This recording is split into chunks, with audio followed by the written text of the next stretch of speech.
Mercoledì 1 aprile, Sant'Ugo Vescovo. È il 91esimo giorno dall'inizio dell'anno, ne mancano 274 al termine. Il sole sorge alle 6:51 e tramonta alle 19:39. La luna si leva alle 19:20 e tramonta alle 6:20.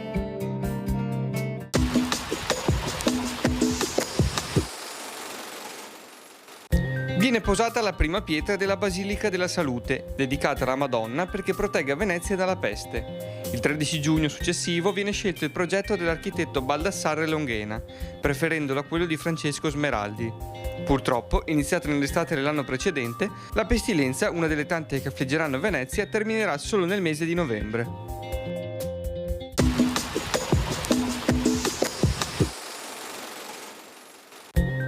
Le previsioni per domani.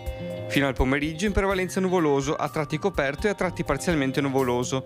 Di sera nuvolosità in diminuzione fino a cielo anche sereno. Precipitazioni assenti. Temperature in aumento, eccetto alcune diminuzioni fino al primo mattino sui monti.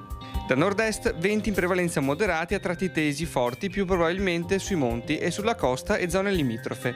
Mare mosso.